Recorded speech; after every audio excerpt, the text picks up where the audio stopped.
আসসালামু আলাইকুম। হাবিবা কিচেন চ্যানেলে আপনাদের সবাইকে স্বাগতম।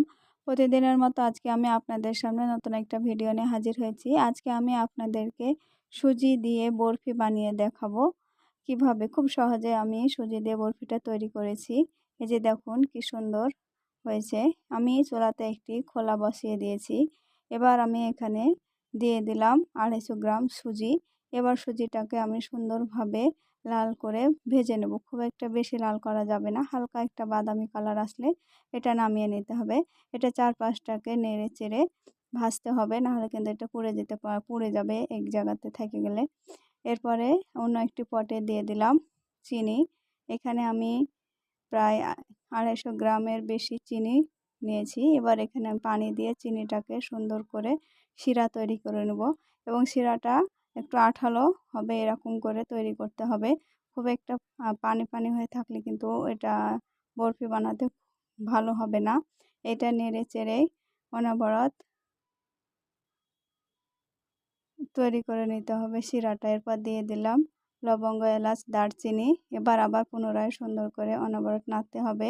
এতে দেখুন কি সুন্দরভাবে ফুটে উঠেছে আমার শিরাটা। এটা হাত দিয়ে একটু ট্রাই করতে হবে যে আঠালো হয়েছে কিনা। আঠালো হয়ে গেলে এখানে সুজিগুলো দিয়ে দিতে হবে। দিয়ে এটাকে সুন্দরভাবে নেড়ে চেড়ে মিশিয়ে নেব শিরার সাথে। এটা কিছুক্ষণ জাল করতে হবে। পানি যদি একটু বেশি থাকে তাহলে জাল দিয়ে দিয়ে এটাকে সুন্দরভাবে হালকা শুকনো করে নিতে হবে। খুব একটা বেশি শুকনো করলে কিন্তু এটা আবার অন্য প্লেটে ঢালা যাবে না, কাটাও যাবে না। এর জন্য এটাকে হালকা ইয়া করে রাখতে হবে। এরপর দিয়ে দিলাম গুঁড়ো দুধ। গুঁড়ো দুধটা দিয়ে পুনরায় আমি সুন্দরভাবে নেড়ে চেড়ে আমি এটা নামিয়ে নেব। আমি অন্য একটা প্লেটে তেল মাখিয়ে রেখেছিলাম। এবার সুজিগুলোকে ঢেলে দেব। এরপর এটাকে চারপাশে মেল করে দেব, এই যে দেখুন এভাবে। এরপরে এটা আমি একটু হালকা ঠান্ডা হয়ে আসলে নাইফ দিয়ে কেটে নেব। এই যে দেখুন আমি নাইফ দিয়ে কাটাটা হয়নি, কারণ আমার পাশে কেউ ছিল না ক্যামেরাটা নিয়ে কাজ করার মতো, এর জন্য এটা স্কিপ হয়ে গেছে।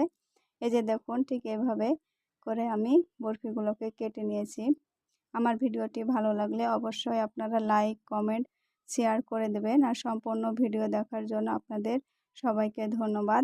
এভাবেই সবসময় আমার পাশে থাকবেন। আল্লাহ হাফিজ।